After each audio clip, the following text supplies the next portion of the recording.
Ғабит Махмұтұлы Мүсірепов қазақ әдебиетінің бірегей классигі. Ол жемісті шығармашылықта болды. Ал жеке өмірінде ол жастық шақтағы достарына деген адалдықпен, батылдықпен еркелете отырып тоқуды білді. Жазушы 1902 жылы наурызда Петропавлда дүниеге келген. Балаға ата-анасы қойған толық есімі Ғабде. Сонда Ғабитке ұқсайды, яғни Құдайдың құлы дегенді білдірді. Отбасында Ғабиттен бөлек тағы 6 бала, 5 аға, 1 қарындас болды. Мүсірепов бала кезінде қазақ ертегілер мен ән күйлеріне құмар болған. Ғабит Махмұтұлы «Бір күні» және «Өмір бойы» кітабында Пресногорков мектебінің оқытушысы орыс тіліне деген сүйіспеншілікті оған сіңірген атап өткен.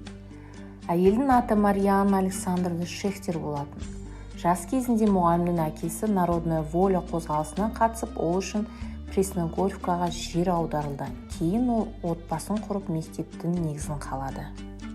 1923 жылдан 1926 жылға дейін Ғабит Орынбор университетін рабфакта оқыды.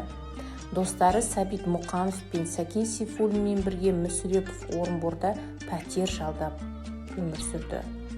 Көбіне достар тек Сейфуллиннің қаламқасынан өмір сүруге мәжбүр болды.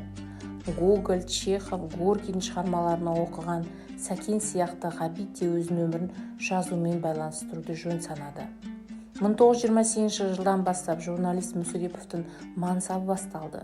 Ол біртіндеп әдеби қызметке айналды. Жазушының жеке өмірі жарқын болды. 20 жасында Ғабит байдың Ханшайым есімді келін ұрлап, қызды әйел ретінде алды. Одақ 2 жылға созылды. Екінші әйелі Хусния Гафаровмен жазушы 40 жыл бойы тамаша үйлесіммен өмір сүрді. Ерлі-зайыптылардың қоштасуы әйелдің өлімімен болған. 1964 жылы актриса Раиса Мухамедияровамен 3-ші рет үйленді. Ғабит Махмұтұлы жұбайынан 37 жас үлкен болатын. Неке 8 жылдан кейін бұзылды. Бірақ Ғабит қызды өз өмірінің махаббаты деп атады. Жазушы және актрисаның романы туралы 2008 жылы режиссер Сергей Азимов кешіккен махаббат классикасы деректі фильмді шығарды. Ғабит Махмұтұлының соңғы серігі оның хатшысы Ғазиза Бейсенова болды. Жазушының 1-ші және 4-ші некесінде балалар болған жоқ. 2-ші отбасылық одақ ер адамға 4 қызды, сонымен қатар оның ішіндегі ең үлкені Енгелина, әкесі қайтыс болғаннан кейін мұражайды құрды. 3-ші некесінде Гаухар мен Гүлнардың қыздары дүние келді. Мүсіреповтің әуестігінен ағаштан мүсіндер мен қамыстар жасауды, сондай-ақ бильярд пен преферансты бөліп көрсетуге болады. Мүсіреповтің библиографиясы керемет, және оған тек романдар, пьесалар, повестер мен әңгімелер ғана емес, сонымен қатар фильмдердің сценарийлері, опералардың либреттосы, естеліктер, очерктер және тіпті автор құрастырған буклеттер де кіреді. Ғабит Махмұтұлының ең танымал ірі шығармалары «Солдат из Казахстана» және «Опан ее имя». Ғабит Махмұтұлының шығармашылығында Шолохов, Симонов және Горкийдің шығармаларын қазақ тіліне аудармалары маңызды орын алды. Мүсірепов қазақ театры үшін Александр Островскийдің, Жан-Батист Малердің және Уильям Шекспирдің пьесаларын аударған. Мүсіреповтің өміріндегі қызықты деректерді атап өтуге болады. 1932 жылы Қазақстандағы ашаршылық туралы Иосиф Сталинге баяндады.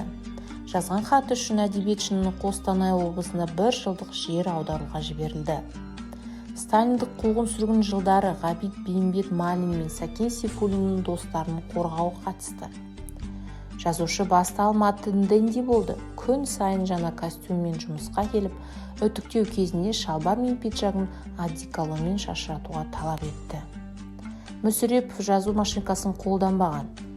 Ғабит Махмұтұлы барлық шығармаларын қарапайым қарындашпен араб әрпімен жазған.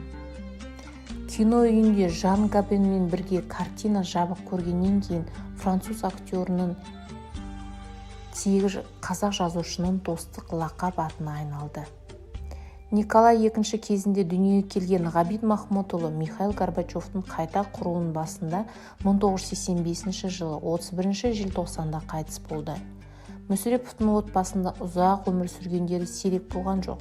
Ғабиттің анасы 81 жаста болса, ал арғы атасы 89 жаста болған. Өлімнің себебі ұзаққа созылған ауру болды.